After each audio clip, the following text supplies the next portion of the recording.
कोई भी सपना साकार करने के लिए सबसे जरूरी है सही कोच का होना। चुनिए इंजीनियर्स पॉइंट को और करें अपनी पॉलिटेक्निक सेमेस्टर एग्जाम का सपना साकार। Download the app now. Hello everyone, welcome to engineers point. पिछले क्लास में हम बीम का टाइप देखे थे कि बीम कितने प्रकार का होता है, यानी किसको किसको हमको पढ़ना है। इसमें पढ़े थे सिंगली रेनफोर्स कंक्रीट बीम और डबली रेनफोर्स कंक्रीट बीम। आज हम एनालिसिस करेंगे, analysis of singly reinforce concrete beam. हम आपसे पूछ रहे हैं कि मेरे लाल सिंगली रेनफोर्स कंक्रीट बीम किसे कहते हैं। तो बहुत लोग कहते हैं, क्या कहते हैं कि वैसा बीम जो नीचे की तरफ छड़ डालते हैं उसे सिंगली रेनफोर्स कंक्रीट बीम कहते हैं। एक गलत है, ऐसा नहीं बोलना है। क्या बोलना है कि जब सिर्फ टेंसाइल जोन में रेनफोर्समेंट को डालेंगे तो उसे कहेंगे सिंगली रेनफोर्स कंक्रीट बीम। और जब सिर्फ क्या बोलना है कि हम पूछ रहे हैं कि क्वेश्चन आपका है कि सिंगली रेनफोर्स कंक्रीट बीम और डबली रेनफोर्स कंक्रीट बीम क्या होता है। तो आपको क्या कहना है कि जब सिर्फ टेंसाइल जोन में रेनफोर्समेंट को डालेंगे तो उसे कहेंगे सिंगली रेनफोर्स कंक्रीट बीम। और जब टेंसाइल जोन के साथ साथ कंप्रेशन जोन में भी रेनफोर्समेंट को डालेंगे तो उसे कहेंगे डबली रेनफोर्स कंक्रीट बीम। यदि आप कहते हैं कि नीचे छड़ डालेंगे ऊपर छड़ डालेंगे तो एक गलत हो जाएगा। कैसे? जैसे समझिएगा, सिंपली सपोर्टेड बीम, एक क्या हो जाएगा आपका सिंपली सपोर्टेड बीम, है ना। तो सिंपली सपोर्टेड बीम पर जब लोड आएगा तो बताइए कैसे बेंड होगा, ऐसे बेंड होगा, है कि नहीं। इसमें टेंसाइल जोन कहाँ आ रहा है तो कहेंगे इसमें टेंसाइल जोन नीचे आ रहा है। तो देखिएगा जो छत होता है, छत एक तरह का सिंपली सपोर्टेड है, तो कहाँ छड़ को डालते हैं, नीचे की तरफ छड़ को डालते हैं। जबकि यही कैंटिलीवर हो जाएगा, है ना, जबकि यही क्या हो जाएगा, कैंटिलीवर हो जाएगा इस तरह का। अब कैंटिलीवर बीम पर जब लोड आएगा, कैंटिलीवर बीम कैसे बेंड करेगा, ऐसे बेंड करेगा, है कि नहीं। अब कैंटिलीवर बीम में टेंसाइल जोन कहाँ आ रहा है, ऊपर आ रहा है, तो छड़ को कहाँ डालते हैं, ऊपर डालते हैं। तो कैंटिलीवर बीम में छड़ ऊपर हो जाएगा और सिंपली सपोर्टेड बीम में छड़ नीचे हो जाएगा। तो सही लैंग्वेज यही होता है कि जब टेंसाइल जोन में रेनफोर्समेंट को डालते हैं तो उसे कहते हैं सिंगली रेनफोर्स। जब टेंसाइल जोन के साथ साथ कंप्रेशन जोन में भी रेनफोर्समेंट को डालते हैं तो उसे कहते हैं डबली रेनफोर्स कंक्रीट बीम। उससे पर एनालिसिस करने से पहले हम एक टर्म समझते हैं फ्लेक्चर मेंबर।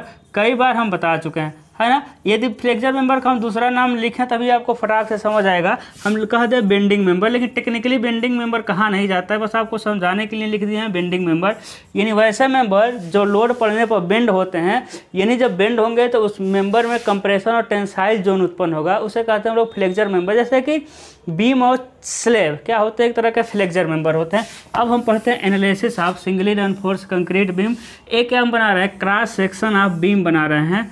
एक क्या बना रहे हैं, छड़ों की संख्या बना रहे हैं। ए हो जाएगा बी, ओके, ए हो जाएगा बी, यहाँ से लेके यहाँ तक हो जाएगा कैपिटल डी, ठीक है। ऊपर से लेके यहाँ तक हो जाएगा छड़ के केंद्र तक स्मॉल डी, जानबूझ के बड़ा बड़ा लिख रहे हैं। ए हो जाएगा आपका इफेक्टिव कवर हो जाएगा। ए बीम के निचले सिरे से हो जाएगा क्लियर कवर, सी लिख दे रहा है, अभी हम सब लिखेंगे, डोंट वरी, है ना। ए हो जाएगा आपका AST। अब देखिए क्रॉस सेक्शन ऑफ, है ना, ये क्या है, क्रॉस सेक्शन ऑफ बीम। कौन सा बीम भाई, singly reinforce concrete beam. Cross section आपको समझ आ रहा है। देखिए ए हो गया आपका बीम, चलिए हम अब इसका 3D बना ही देते हैं। ए हो गया आपका बीम, ओके, ये देखिए ए हो गया आपका बीम। अब देखिए बीम में छड़ रहेगा 1 2 3 4, चारों छड़े गए रहेंगे कि नहीं गए रहेंगे, बताइए गाइस, चारों। अब जब साइड से देखेंगे तो बताइए ऐसा ही तो दिखेगा साइड से। तुमको क्या प्रॉब्लम हो गया भाई, अरे यार बड़ी ज़िंदगी में कष्ट है मेरे लाल। लाइट ही कम हो गया, बंद हो गया, पता नहीं क्यों अचानक से।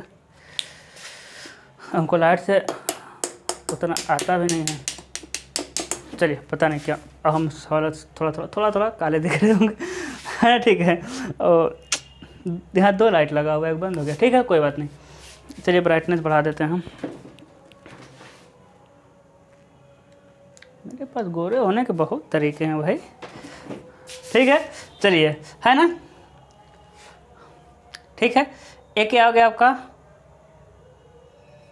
हाँ समझ रहे हैं, एक क्रॉस सेक्शन है, साइड से देखें तो यही है बी आपका, ठीक है। ए हो जाएगा कुल, है ना, कैपिटल डी, समझ पा रहे होंगे। छड़ों की संख्या हो जाएगा AST, इसमें 3 छड़ है, इसमें 4 छड़ लगाएगा मैं। तो सबसे पहले हमको समझना है टोटल डेप्थ। क्या समझना है मेरे लाल, टोटल डेप्थ, इसे कहते हैं हम लोग ग्रास डेप्थ, यानी कुल गहराई, धरन की कुल गहराई। तो धरन के ऊपरी सिरे से लेकर धरन के निचले सिरे तक की गहराई को क्या कहते हैं, धरन की कुल गहराई। कुछ नहीं है। देखिए बहुत आसान है। धरन के ऊपरी सिरे से लेकर के धरन के निचले सिरे तक की दूरी को कहते हैं कुल गहराई। इसे कैपिटल डी से प्रदर्शित करते हैं। काम खत्म। दूसरा होता है आपका इफेक्टिव डेप्थ, यानी प्रभावी गहराई। इफेक्टिव डेप्थ, इफेक्टिव डेप्थ क्या होता है? देखिएगा, अच्छे देखिएगा। धरन के ऊपरी सिरे से लेकर के छड़ के केंद्र तक की गहराई, धरन के ऊपरी सिरे से लेकर के छड़ के केंद्र तक की गहराई को प्रभावी गहराई कहते हैं। या फिर धरन के ऊपरी सिरे से छड़ के केंद्र तक की दूरी को क्या कहते हैं? Effective cover. तो स्मॉल डी इक्वल टू क्या हो जाएगा? Capital D minus effective cover, है ना। अब इफेक्टिव कवर को समझते हैं भाई, इफेक्टिव कवर को समझते हैं प्रभावी आवरण। हिंदी क्या होगा? प्रभावी आवरण। तो धरन के निचले सिरे से छड़ के केंद्र तक की दूरी को क्या कहते हैं? बीम की प्रभावी आवरण। धरन के निचले सिरे से छड़ के केंद्र तक की दूरी को क्या कहते हैं? प्रभावी आवरण। बहुत आसान है। तो कैपिटल डी भी यहाँ से निकाल सकते हैं। कैसे निकाल सकते हैं? कि small D plus effective cover, एकदम निकाल सकते हैं इफेक्टिव कवर। बहुत आसान है भाई। दूसरा होता है क्लियर कवर। हाँ, इफेक्टिव कवर भी समझ गए हम, है। दूसरा होता है क्लियर कवर। तो क्लियर कवर ना शुद्ध आवरण। क्लियर कवर का हिंदी क्या होता है मेरे लाल? शुद्ध आवरण। तो शुद्ध आवरण आपको पता चल गया होगा। अच्छा ही नहीं आ रहा है लाइट। आप लोग नहीं समझेंगे। आजकल देख रहे होंगे हम बहुत उदास होकर पढ़ा रहे हैं, क्योंकि मेरे मन मुताबिक ना स्टूडियो भी अच्छा, हम चाहते हैं कुछ अच्छा लगे, मतलब अंदर से फीलिंग नहीं आ रहा है कि हम पढ़ा रहे हैं। ठीक है, एक तो व्यू कम आ रहा है, ऊपर से थोड़ा अभी सेटिंग अच्छे से हो नहीं पा रहा है। दिल से मेरी आवाज़ निकली नहीं। 2-3 दिनों से आप लोग देख रहे होंगे। ठीक है, उसी में फिर एक ख़राब हो गया। Clear cover. अब क्लियर कवर किसे कहते हैं? क्लियर कवर देखिए, आपको दिख रहा होगा। धरन के निचले सिरे से छड़ के केंद्र तक की दूरी को क्या कहते हैं? Clear cover. धरन के निचले सिरे से छड़ के केंद्र नहीं, धरन के निचले सिरे से छड़ के निचले सिरे तक की दूरी को क्या कहते हैं? Clear cover. देखिए दिख रहा होगा। धरन के निचले सिरे से छड़ के निचले सिरे तक की दूरी को क्या कहते हैं हम लोग? क्लियर कवर कहते हैं। ओके। दूसरा होता है area of tensile reinforcement. Area of tensile reinforcement यानी तनन छड़ का क्षेत्रफल, है ना। तनन छड़ का क्षेत्रफल। तो बीम के तनन जोन में, टेंसाइल जोन में, बीम के टेंसाइल जोन में डाले गए कुल छड़ों का क्षेत्रफल क्या कहलाता है? Tensile, area of tensile reinforcement. जैसे माना कि डाया ऑफ बार कितना है? फाई क्या है? Dia of 1 bar. फाई क्या है? डाया ऑफ 1 बार। तो क्या हो जाएगा? नंबर, यदि नंबर ऑफ बार n हो जाएगा तो π/4 और फाई का स्क्वायर क्या हो जाएगा? नंबर π/4 फाई का स्क्वायर, यानी एक छड़ का क्षेत्रफल, और n नंबर है तो n से गुणा कर देंगे तो निकल जाएगा धरन का, यानी तनन क्षेत्र में डाले गए कुल छड़ों का क्षेत्रफल। ठीक है, तो यही आपका बेसिक मतलब कि एनालिसिस था बीम के पार्ट का। ओके, अब हम अगला टॉपिक पढ़ते हैं, मोस्ट इंपॉर्टेंट टॉपिक। इसको मिटाने दीजिए, हम पढ़ेंगे stress strain curve of beam. ठीक है, तो आप लोग वीडियो शेयर किया करिए। ठीक है, बहुत आप लोगों को नहीं लगता इतना हम मेहनत होता है ना। देखिएगा, stress strain curve of beam, यानी बीम का प्रतिबल विकृति आरेख। क्या पढ़ना हमको? प्रतिबल विकृति आरेख। ठीक है, देखिएगा क्रॉस सेक्शन ना आपको इतनी बार बनाना पड़ेगा ना, आप थक जाएंगे। आप तो हमको लग नहीं रहा है बनाते होंगे। ठीक है, ये देखिए आपको बीम दिख रहा है, ये नीचे क्या हो गया आपका? छड़ हो गया भाई। बीच में कहीं न्यूट्रल एक्सिस मिलेगा? यस सर, मिलता है न्यूट्रल एक्सिस। इसे हम कह रहे हैं NA। ए क्या हो जाएगा आपका? Neutral axis. ओके, ठीक है, ये नहीं दिख रहा है, अब दिख जाएगा। ये हो जाएगा आपका न्यूट्रल एक्सिस। ठीक है, ये हो जाएगा बीम की चौड़ाई। शायद इनका कम है क्या? डोंट वरी, मार्कर की कमी नहीं है मेरे पास, बहुत मार्कर है। ठीक है, ये हो जाएगा, क्या हो जाएगा आपका? Capital D. ये हो जाएगा आपका स्मॉल डी, है कि नहीं? है। इसे कहते हैं हम लोग AST। इसकी ज़रूरत नहीं। इसे कहते हैं क्रॉस सेक्शन ऑफ बीम। सबसे पहले हम पढ़ेंगे स्ट्रेन डायग्राम। क्या मेरे भाई पढ़ेंगे स्ट्रेन डायग्राम। तो देखिएगा स्ट्रेन डायग्राम बनाएंगे तो बताइएगा, स्ट्रेन डायग्राम आप पहले बना चुके हैं। अरे सर कहाँ बना चुके हैं? अब बना चुके हैं कहाँ, जब हम एजम्पशन बताए थे, संकल्पना बताए थे, उसी में बताए थे कि जब कोई धरण का क्या बताए थे, किसी धरण का अनुप्रस्थ काट नमन से पहले समतल है तो नमन के बाद भी समतल ही होती है। अर्थात इसके बाद क्या लिखवाए थे, अर्थात न्यूट्रल एक्सिस से ऊपर तथा नीचे विकृति न्यूट्रल एक्सिस से दूरी के समानुपाती होता है। यानी न्यूट्रल एक्सिस से जैसे जैसे आप ऊपर जाएंगे ना, विकृति का मान बढ़ता जाएगा। बहुत अच्छे बताए थे। क्या बताए थे, जो स्ट्रेन होता है ना, स्ट्रेन वो समानुपाती होता है डिस्टेंस ऑफ न्यूट्रल एक्सिस से दूरी के, है ना, न्यूट्रल एक्सिस से दूरी के। जैसे जैसे दूरी का मान बढ़ेगा वैसे वैसे विकृति का मान मेरे लाल बढ़ता जाएगा। बढ़ गया विकृति। इस वाले कहते हैं हम लोग EC strain of concrete, maximum विकृति है ना सर, कुछ नहीं है मेरा भाई। वैसे जैसे नीचे आएंगे नीचे विकृति का मान बढ़ता जाएगा, जैसे नीचे आएंगे वैसे विकृति का। लेकिन देखिएगा नीचे विकृति ना यहीं तक जाना है, कहाँ तक, छड़ के सेंटर तक। अब कहेंगे इसे कहते हैं हम लोग ES। अब कहेंगे छड़ के सेंटर तक है, क्यों? क्योंकि फिर हम एजम्पशन की बात करेंगे, अभी आगे करते हैं। छड़ के सेंटर तक ही जाना है, नीचे नहीं लाना है, ठीक है। चलिए बता ही दे रहा हूँ, चलिए अगले हम बताते हैं। इसे स्ट्रेन डायग्राम कहते हैं। दूसरा होता है आपका स्ट्रेस डायग्राम। स्ट्रेस डायग्राम कितनी आसानी से आपको डायग्राम बताएंगे ना, कहीं मिल जाए तो फिर कहिएगा। अब फिर आप लोग मैकेनिक्स, स्ट्रक्चर मैकेनिक्स, यानी फर्स्ट ईयर में पढ़े होंगे मैकेनिक्स, सेकेंड ईयर में थर्ड सेमेस्टर में स्ट्रक्चर मैकेनिक्स पढ़े होंगे। उसमें पढ़े होंगे कि जो स्ट्रेस होता है ना, हुक का नियम पढ़े होंगे। जो प्रतिबल होता है वो विकृति का क्या होता है, समानुपाती होता है। यानी जैसे जैसे विकृति जाएगी वैसे वैसे प्रतिबल जाएगा। यानी कि जैसे जैसे विकृति जाएगी, गई ये भी गया, दिख रहा है। लेकिन नीचे बताइए, नीचे ऐसा नहीं कर सकते। ऐसा नीचे क्यों नहीं कर सकते? क्योंकि फिर हम एजम्पशन की बात करेंगे। हम एजम्पशन पढ़ाए थे कि जो पूरा टेंसाइल लोड है ना बीम के अंदर, पूरा टेंसाइल लोड कौन लेता है, स्टील लेता है, तथा कंक्रीट को उससे फ्री माना जाता है। अब बताइए नीचे क्या कंक्रीट है, लेकिन नीचे क्या टेंशन फोर्स, न्यूट्रल एक्सिस से नीचे की बात करें, क्या किसी टेंशन फोर्स को कंक्रीट लेगा? नहीं।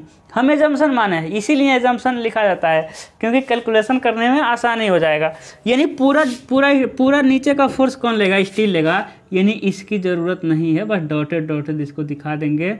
पूरा स्ट्रेस कौन सा लेगा, यही लेगा, स्टील पर डायरेक्ट स्ट्रेस स्टील लेगा। इसीलिए हम स्ट्रेन को कहाँ तक देखेंगे, स्टील के सेंटर तक ही। ये भी स्टील के सेंटर तक ही है। स्टील मतलब रिइंफोर्समेंट कर दे, बार कर दें, छड़ कर दे, सरिया कर दे, बातें की हुआ। ये छड़ के सेंटर तक ही, नीचे नहीं रहेगा। इफेक्टिव कवर को छोड़ करके बनाया गया। समझ आया बात? ये डायरेक्ट कहाँ काम करेगा, छड़ के सेंटर पर ही काम करेगा। तो ये आपका है stress strain curve of beam. समझ आया होगा? सारा कंसेप्ट बताए हैं कि एजम्पशन के अनुसार धरण का अनुप्रस्थ काट नमन से पहले समतल है तो नमन के बाद भी समतल होगा। अर्थात न्यूट्रल एक्सिस से ऊपर तथा नीचे विकृति बल शून्य रेखा के समानुपाती होगा। इस तरह हमको विकृति आरेख का मान टेंसाइल और कंप्रेशन जोन में ट्रायंगल मिलता है। स्ट्रेस डायग्राम के बारे में क्या लिखेंगे कि हम जानते हैं कि हुक नियम के अनुसार प्रतिबल जो होता है विकृति के समानुपाती होता है। अतः कंप्रेशन जोन में 0 से लेकर के सिग्मा CB तक रेखीय लाइन में बढ़ेगा। क्या? प्रतिबल कंप्रेशन जोन का। सिग्मा CB आपको पता है नमन के कारण कंक्रीट में उत्पन्न संपीड़न प्रतिबल। लेकिन नीचे हम जानते हैं कि एजम्पशन के अनुसार पूरा लोड को, टेंसाइल लोड को स्टील लेता है। अतः पूरा टेंसाइल लोड स्ट्रेस कौन उत्पन्न करेगा, स्टील उत्पन्न करेगा। सिग्मा स्टील नमन के कारण स्टील में उत्पन्न तनन प्रतिबल। बस हो गया है stress strain diagram of beam. अच्छा, बहुत आसानी से हम आपको RCC पढ़ाएंगे, डोंट वरी। अब हमको पढ़ना है न्यूट्रल एक्सिस। स्पेलिंग देख लीजिएगा, न्यूट्रल एक्सिस यानी उदासीन अक्ष। उदासीन अक्ष, इसका एक और नाम है बल शून्य रेखा। बल शून्य रेखा। अब उदासीन अक्ष क्या होता है भाई? बच्चे को पता है उदासीन अक्ष क्या होता है? क्या होता है बताइए, सोचिए भाई। जब किसी बीम पर, अभी हम बीम की ही बात करेंगे, बाकी तो हम किसी भी कर सकते हैं, स्लैब में भी होता है, सब में होता है, लेकिन अभी हम बीम की बात करें। जब किसी बीम पर लोड आता है तो उस लोड के कारण बीम क्या होता है, बेंड होता है, जिससे बीम में दो जोन, कंप्रेशन और टेंसाइल जोन उत्पन्न होते हैं तथा बीम के बीच में, बीच मतलब एकदम सेंटर नहीं, बीम मतलब बीच में मतलब कहीं भी, बीम के बीच में एक ऐसा एक्सिस मिलता है जिस पर बल, प्रतिबल, विकृति जीरो होता है। उस एक्सिस को क्या कहते हैं? उदासीन अक्ष कहते हैं। उदासीन अक्ष हो गया। अब हमको समझना है डेप्थ ऑफ उदासीन अक्ष, डेप्थ ऑफ न्यूट्रल एक्सिस, यानी उदासीन अक्ष की गहराई। तो उदासीन अक्ष की गहराई कुछ नहीं है, धरन के ऊपरी सिरे से उदासीन अक्ष तक की दूरी को उदासीन अक्ष की गहराई कहते हैं। इसे एक्स से प्रदर्शित करते हैं। धरन के ऊपरी सिरे से उदासीन अक्ष तक की दूरी को क्या कहते हैं? उदासीन अक्ष की गहराई। इसे स्मॉल एक्स से प्रदर्शित करते हैं। रिपीट करते हैं, धरन के ऊपरी सिरे से उदासीन अक्ष तक की दूरी को क्या कहते हैं? उदासीन अक्ष की गहराई। इसे एक्स से प्रदर्शित, स्मॉल एक्स, एक्स से कुछ याद आया, शायद आया हो। इसे स्मॉल एक्स से प्रदर्शित करते हैं। उदासीन अक्ष दो प्रकार का होता है, एक होता है आपका critical neutral axis, critical neutral axis, एक होता है आपका एक्चुअल न्यूट्रल एक्सिस। क्या होता है मेरे भाई? क्रिटिकल न्यूट्रल एक्सिस, और एक क्या होता है? Actual neutral axis. अब क्रिटिकल न्यूट्रल एक्सिस हम पढ़ेंगे अच्छे से। बताइए आरसीसी, आपको बोरिंग लग रहा है? ऐसा कोई टॉपिक है जो ना समझ आ रहा हो? अब बता दीजिए, कोई ऐसा टॉपिक है जो ना समझ आ रहा हो? अगर कह दिए नहीं समझ आ रहा तो चुपचाप शेयर करिए वीडियो को। हाँ, क्रिटिकल न्यूट्रल एक्सिस हमको पढ़ना है। क्रिटिकल न्यूट्रल एक्सिस यानी क्रांतिक उदासीन अक्ष। देख रहे हैं, हिंदी इंग्लिश पूरा लेके चल रहा है। क्रांतिक उदासीन अक्ष, और कितना आराम से, कोई प्रेशर नहीं है, क्रांतिक उदासीन अक्ष। अब देखिए, फिर हम क्या कहेंगे फिर हम कहेंगे क्या कहेंगे कि यहाँ देख लीजिए ना, हम कहेंगे कंक्रीट के ऊपर, चलिए अपने नियम, बुक वाले नियम से नहीं बताते, अपने कंसेप्ट से बताते हैं। अब किसी बुक में ढूंढेंगे तो ऐसा नहीं मिलेगा, बहुत आसानी से बता दे रहे हैं, है ना। लिखेंगे स्ट्रेन डायग्राम में समरूप त्रिभुज के नियम से, समरूप त्रिभुज के नियम से, त्रिभुज के नियम आप जानते होंगे आप लोग भाई। त्रिभुज के नियम से देखिए, ये दोनों त्रिभुज बन रहा है स्ट्रेन डायग्राम में। जब देखिए ए एक्स हो गया तो ए कितना होगा आपका? डी माइनस एक्स होगा कि नहीं? क्योंकि यहाँ से लेके यहाँ तक डी है ना, क्योंकि यहाँ से लेके यहाँ तक कितना है? डी है ही, तो ये हो जाएगा आपका डी माइनस एक्स। देखिए यहाँ भी डी, यहाँ भी D, A D minus x हो जाएगा। देखिएगा, तो देखिए ई अपान में एक्स लिख सकते हैं, ई सी अपान में एक्स इजकल टू, भाई जब ए अपान में ए तो ए अपान में ए क्या लिख सकते हैं? ई एस अपान में डी माइनस एक्स। बताइए कोई दिक्कत है क्या? नहीं सर। देखिए अब इसको इधर उधर करिए, ई एस को नीचे ला दीजिए, equal to X D minus X. Equation इसको मान लीजिए फर्स्ट। अब जानते हैं इस बात को, चलिए हम इलोबरेट कर ही देते हैं। कैपिटल ई यंग मापांक इजकल टू प्रतिबल अपान में विकृति, है ना। हम पढ़ाए थे स्टील में उत्पन्न प्रतिबल, कंक्रीट में उत्पन्न प्रतिबल का m गुना होता है, उसी में बताए थे। ठीक है, थोड़ा सा इलोबरेट कर रहे हैं, ठीक है। तो फॉर स्टील के लिए क्या हो जाएगा? ई एस अपान में सिग्मा एस टी अपान में ई एस। देखिए एक कैपिटल ई स्मॉल ई है, तो ई एस हमको चाहिए, तो सिग्मा एस टी अपान में ई एस, इसको पुट कर देंगे एक में, ठीक है। इसी प्रकार अब इसी की तरह, इसी प्रकार ये स्ट्रेन है, इसके बाद लिखना है, इसके बाद इसी प्रकार देखिए ई एस का जगह हो जाएगा ई सी अपान में सिग्मा सी बी अपान में ई सी, इसको भी रख देंगे एक में। अब देखिएगा इसमें क्या क्या टर्म है। जब हम पढ़ाए थे कि जब प्रतिबलों का वितरण देखे थे तो यहाँ लिखे थे सिग्मा, क्या लिखे थे? यहाँ लिखे थे सिग्मा एस सी लेकिन अभी क्या लिख रहे हैं, सिग्मा एस टी। इसका मतलब क्या हो गया, ये जो था ना, ये देखिए एक कॉलम पे लोड था, तो कॉलम पे हमेशा कंक्रीट मतलब कि कंप्रेशन लोड आया था उस समय। तो एस मतलब स्टील, एस मतलब स्टील, और सिग्मा मतलब जानते हैं नॉर्मल स्ट्रेस है दोनों में।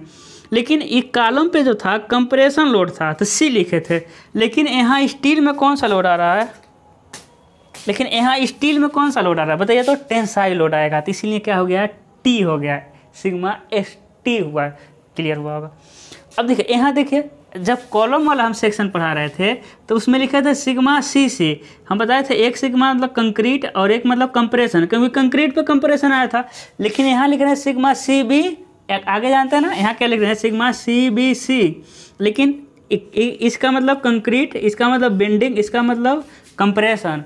इस सिग्मा सी बी तो हम कई बार बता चुके हैं, नमन के कारण कंक्रीट में उत्पन्न संपीड़न प्रतिबल। एक में रखते हैं तो देखिए ई एस ई सी की जगह उसको रखिए, तो सिग्मा सी बी अपान में ई सी इजिकल अपान है ना। अब ई एस की जगह इसको रखिए, सिग्मा एस टी अपान में E S equal to X D minus X. अब इसको इधर उधर करना है, ठीक है। इधर उधर मतलब क्या हो गया कि सिग्मा सी बी अपान में ई सी, ई एस ऊपर चला जाएगा, अपान में सिग्मा एस टी, ये हो जाएगा एक्स, ये हो जाएगा डी माइनस एक्स, ठीक है। यहाँ लिख दें, ठीक है। अब देखिएगा फिर उसी को लिख रहे हैं, सिग्मा सी बी अपान में सिग्मा एस टी दिखाई दे रहा है, ठीक है। सिग्मा सी बी अपान में सिग्मा एस टी इधर उधर लिख रहे हैं बस, और ई एस अपान में ई सी है ना, इधर उधर लिखा है, equal to X D minus X, ठीक है। अब बताइएगा सिग्मा सी बी अपान में सिग्मा एस टी दिखाई दे रहा है, ठीक है। इजकल टू इसे क्या कहते हैं, एम कहते हैं भाई, इजकल टू नहीं गुण एम, मापांक अनुपात होता है एक्स डी माइनस एक्स, है कि नहीं। स्टील का यंग मापांक और कंक्रीट के यंग मापांक का अनुपात क्या कर, ओहो, कंक्रीट का यंग मापांक है ना, और स्टील का यंग मापांक का अनुपात क्या कराता है, मापांक अनुपात, डोंट वरी। अब देखिएगा, अब इसको क्रॉस मल्टीप्लिकेशन तिर्यक गुणा करते हैं तो क्या हो जाएगा, सिग्मा सी बी एम, चलिए इसको मिटाते हैं, ठीक है, इधर ही लिखते हैं क्योंकि बहुत बड़ा हो जाएगा। Sigma C B M D minus sigma C B M X, है ना, sigma C B M D sigma C B M X equal to sigma S T X. X को एक तरफ लाना है तो M sigma C B D, इधर उधर कहीं है, एम इधर इसे बैठता है, M sigma C B D थोड़ा बैठता है बोलने में, M sigma C B D equal to हो जाएगा आपका, देखिए M sigma C B X, इसको उधर ले जाएंगे प्लस हो जाएगा, और तो पहले से प्लस है S sigma S T X, तो देखिएगा M sigma C B D equal to X ले लेंगे तो हो जाएगा आपका M sigma C B plus sigma S T, तो हो जाएगा आपका एक्स। क्रिटिकल न्यूट्रल एक्सिस पढ़ रहे हैं उसे सी से दिखाते हैं, एक्स सी क्या हो जाएगा आपका M sigma C B into D अपान में M sigma C B plus sigma S T. समझ गए, यानी क्रिटिकल न्यूट्रल एक्सिस है। यानी हम क्रिटिकल न्यूट्रल एक्सिस को कैसे डिफाइन करेंगे, जब बीम में उत्पन्न प्रतिबल, देखिए इसमें क्या है, प्रतिबल दिख रहा होगा, M sigma C B D sigma C B S T, D तो कांस्टेंट है, किसी एक बीम के लिए डी क्या हो जाएगा, कांस्टेंट हो जाएगा, है ना, और एम तो अनुपात है, वो भी कांस्टेंट ही है मान लेंगे। यानी जब बीम में उत्पन्न प्रतिबलों के आधार पर न्यूट्रल एक्सिस को ज्ञात करेंगे तो उसे कहेंगे हम लोग क्या, क्रिटिकल न्यूट्रल एक्सिस। इस सब का यूज है आगे आएगा, ठीक है। जब बीम में उत्पन्न प्रतिबलों के आधार पर न्यूट्रल एक्सिस को ज्ञात करेंगे तो उसे कहेंगे क्रिटिकल न्यूट्रल एक्सिस, इसे एक्स से प्रदर्शित करते हैं। अब हमको पढ़ना है एक्चुअल न्यूट्रल एक्सिस, आज का last topic actual neutral axis, ठीक है। एक्चुअल न्यूट्रल एक्सिस यानी वास्तविक उदासीन अक्ष, वास्तविक उदासीन अक्ष, ठीक है, वास्तविक उदासीन अक्ष, ठीक है। अब देखिए वास्तविक उदासीन अक्ष किसे कहते हैं, वास्तव में कितना है। अब देखिए सबका हम न्यूट्रल एक्सिस का यूज़ बताएंगे अभी, है ना। अभी सोच रहे हैं क्या निकाल रहे हैं न्यूट्रल एक्सिस। सर आप तो हर एक टॉपिक को क्लियर करते हुए चलते हैं, लेकिन कुछ टॉपिक होता है जो अभी हम बताएंगे तो फिर कंफ्यूज होंगे, आगे उसका खुद ऐसा हम यूज़ करेंगे आपको समझ आ जाएगा कि इसका यूज़ कहाँ है ना। Critical neutral axis, actual. अब देखिए एक्चुअल न्यूट्रल एक्सिस किसे कहते हैं, जब बीम में डाले गए रिइंफोर्समेंट के मात्रा के आधार पर न्यूट्रल एक्सिस को ज्ञात करेंगे तो इसे कहेंगे एक्चुअल न्यूट्रल एक्सिस। एक्चुअल में न्यूट्रल एक्सिस है, सबका यूज आएगा, ठीक है। जब बीम में डाले गए रेइंफोर्समेंट के मात्रा के आधार पर न्यूट्रल एक्सिस ज्ञात करेंगे तो उसे कहेंगे actual neutral axis. Actual neutral axis ज्ञात करने के लिए हम मान लेते हैं कि बीम मेरा क्या है, होमोजीनियस है। बीम क्या मान लेते हैं, होमोजीनियस है, तथा न्यूट्रल एक्सिस के परितः क्या लेते हैं हम लोग, क्षेत्रफल आघूर्ण लेते हैं। तो क्या लेंगे, माना जो बीम है होमोजीनियस है ना, तथा न्यूट्रल एक्सिस के परितः क्षेत्रफल आघूर्ण लेने पर, न्यूट्रल एक्सिस के परितः क्षेत्रफल आघूर्ण लेंगे। देखिएगा न्यूट्रल एक्सिस के परितः कंप्रेशन जोन का क्षेत्रफल आघूर्ण और टेंसाइल जोन का क्षेत्रफल आघूर्ण। तो कंप्रेशन जोन का क्षेत्रफल क्या मिलेगा, यही तो कंप्रेशन जोन है मेरे भाई, बी गुणे एक्स। देखिए कंप्रेशन जोन कितना हुआ, आघूर्ण लेंगे तो बी गुणे एक्स। क्षेत्रफल आघूर्ण क्या होता है, जैसे बल आघूर्ण लेते हैं तो बल गुणे बीच की लंबवत दूरी, इसी तरह क्षेत्रफल आघूर्ण में क्षेत्रफल गुणे बीच की लंबवत दूरी, ठीक है। चलिए ठीक है, तो क्षेत्रफल हो गया, बीच की लंबवत दूरी क्या है, देखिए एक्स है तो यहाँ से ले लेंगे तो क्या हो जाएगा आपका, आधा दूरी हो जाएगा x/2, क्योंकि उसके गुरुत्व केंद्र से न्यूट्रल एक्सिस तक की लंबवत दूरी। तो इस पूरे का गुरुत्व केंद्र कितना मिलेगा भाई, यहाँ से लेकर यहाँ x है तो x/2 मिल जाएगा उसका गुरुत्व केंद्र। कंप्रेशन जोन का गुरुत्व केंद्र की बात कर रहे हैं, x/2 मिलेगा। इक्वल टू नीचे का एरिया, भाई नीचे तो कुछ है ही नहीं, पूरा लोड कौन ले रहा है, स्टील ले रहा है ना। तो नीचे का एरिया डायरेक्ट लिखेंगे AST। आप कहेंगे कितना क्यों छोड़ के लिख रहे हैं, काम है इसका, बताते हैं। भाई क्षेत्रफल मिल गया और छड़ के केंद्र से न्यूट्रल एक्सिस तक की दूरी क्या है, d-x है, तो हो जाएगा आपका d-x।